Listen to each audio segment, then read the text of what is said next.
Everyone, welcome back to my channel. ನನ್ನ YouTube channel ವೀಕ್ಷಕರಿಗೆ ಎಲ್ಲರಿಗೂ ಹಾಗೂ ಸಬ್ಸ್ಕ್ರೈಬರ್ಸ್ ಎಲ್ಲರಿಗೂ ಬಿಗ್ ಹಾಯ್.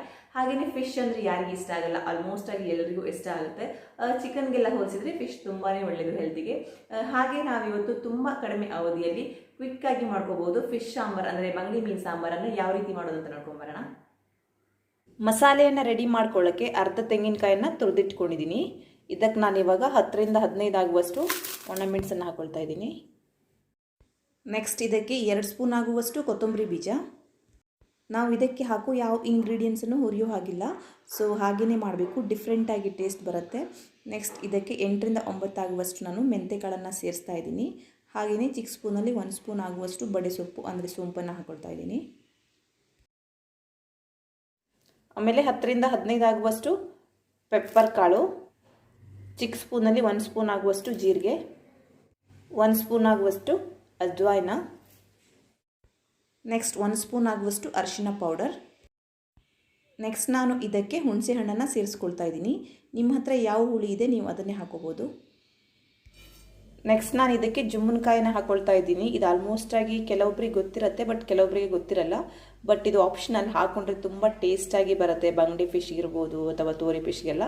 ಸೊ ನಾನು ಇದನ್ನು ಆ್ಯಡ್ ಮಾಡ್ಕೊಳ್ತಾ ಇದ್ದೀನಿ. ಇವಾಗ ಇದನ್ನು ನಾವು ಪೇಸ್ಟ್ ಮಾಡ್ಕೊಳ್ಬೇಕು.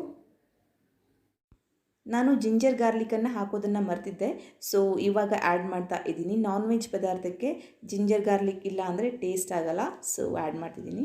ಸೊ ನೋಡಿ, ಇವಾಗ ಮಸಾಲೆ ಫೈನಾಗಿ ಪೇಸ್ಟ್ ಆಗಿದೆ. ಇದನ್ನು ನಾವು ಸೈಡಲ್ಲಿ ಇಟ್ಕೊಳ್ಳೋಣ. ಇವಾಗ ಸಾಂಬಾರನ್ನು ಮಾಡೋಕ್ಕೆ ನಾನಿಲ್ಲಿ ಮಣ್ಣಿನ ಪಾತ್ರೆಯನ್ನು ತೊಗೊಂಡಿದ್ದೀನಿ. ತುಂಬ ಟೇಸ್ಟಾಗಿ ಬರುತ್ತೆ ಇದರಲ್ಲಿ ಮಾಡಿದರೆ. ಇದಕ್ಕೆ ನಾನು ಇವಾಗ ಆನಿಯನ್ ಮತ್ತು ಹಸಿಮೆಣಸನ್ನು ಹಾಕ್ಕೊಳ್ತಾ ಇದ್ದೀನಿ. ಇದು ಕ್ವಿಕ್ಕಾಗಿ ಮಾಡೋ ರೆಸಿಪಿ ಆಗಿರೋದ್ರಿಂದ ನಾನು ಆನಿಯನ್ ಮತ್ತು ಹಸಿಮೆಣಸನ್ನು ಎಣ್ಣೆಯಲ್ಲಿ ಹುರ್ಕೊಳ್ತಾ ಇಲ್ಲ. ನಿಮಗೆ ಬೇಕಂದರೆ ನೀವು ಹುರ್ಕೋಬೋದು, ಹಾಗೆ ಮಾಡಿದರೂ ಕೂಡ ತುಂಬ ಒಳ್ಳೆ ಟೇಸ್ಟ್ ಬರುತ್ತೆ. ಪೇಸ್ಟ್ ಮಾಡಿಟ್ಕೊಂಡ ಮಸಾಲೆ ಕೂಡ ಹಾಕ್ಕೊಂಡಿದ್ದೀನಿ. ಇವಾಗ ನಾನು ಇದಕ್ಕೆ ಮಸಾಲೆ ರುಬ್ಬಿರೋ ನೀರನ್ನು ಸೇರಿಸ್ತಾ ಇದ್ದೀನಿ. ನೀವು ಕನ್ಸಿಸ್ಟೆನ್ಸಿ ನೋಡಿಕೊಂಡು ನೀರನ್ನು ಸೇರಿಸಿ. ಹಾಗೆಯೇ ಇವಾಗ ಇದನ್ನು ಒಂದ್ಸಲ ಚೆನ್ನಾಗಿ ಮಿಕ್ಸ್ ಮಾಡಿ. ಫಿಶ್ ಕರಿ ಮಾಡಬೇಕು ಅಂದ್ಕೊಂಡ್ರೆ ಈ ಥರ ಕನ್ಸಿಸ್ಟೆನ್ಸಿ ಇದ್ದರೆ ಸಾಕು, ಬಟ್ ಸಾಂಬಾರು ಮಾಡಬೇಕಂದ್ರೆ ಇನ್ನೂ ಸ್ವಲ್ಪ ನೀರನ್ನು ಸೇರಿಸಬೇಕು. ನೋಡಿ, ಸಾಂಬಾರಿಗೆ ಇಷ್ಟು ಕನ್ಸಿಸ್ಟೆನ್ಸಿ ಇದ್ದರೆ ಸಾಕು, ಕರೆಕ್ಟ್ ಆಗುತ್ತೆ. ಇವಾಗ ನಾವು ರುಚಿಗೆ ತಕ್ಕಷ್ಟು ಉಪ್ಪನ್ನು ಸೇರಿಸೋಣ. ಚೆನ್ನಾಗಿ ಕುದಿಲಿ ಇವಾಗಿದು. ನೋಡಿ, ಇವಾಗ ತುಂಬ ಚೆನ್ನಾಗಿ ಸಾಂಬಾರು ಕುದೀತಾ ಇದೆ. ಇದಕ್ಕೆ ಇವಾಗ ಫಿಶನ್ನು ಸೇರಿಸೋಣ. ಫಿಶನ್ನು ಚಿಕ್ಕ ಚಿಕ್ಕದಾಗಿ ಈ ರೀತಿಯಾಗಿ ಕಟ್ ಮಾಡ್ಕೊಂಡಿದ್ದೀನಿ. ನೀವು ಬೇಕಂದರೆ ದೊಡ್ಡದಾಗಿ ಕಟ್ ಮಾಡ್ಕೋಬೋದು.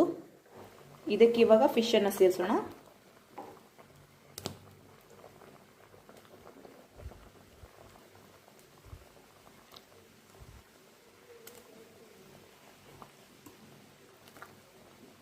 ಇದಕ್ಕೆ ನಾವು ಜುಮ್ಮನಕಾಯಿನ ಸೇರಿಸಿರೋದ್ರಿಂದ ತುಂಬ ಚೆನ್ನಾಗಿ ಸ್ಮೆಲ್ ಬರ್ತಾ ಇದೆ ಸಾಂಬಾರ್.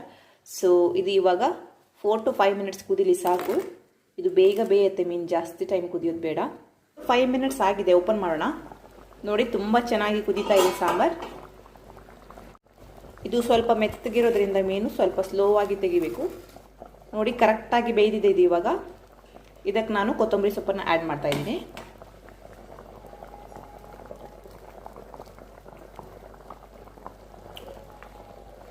ಸಾಂಬಾರಂತೂ ತುಂಬಾ ಅದ್ಭುತವಾಗಿ ಬಂದಿದೆ.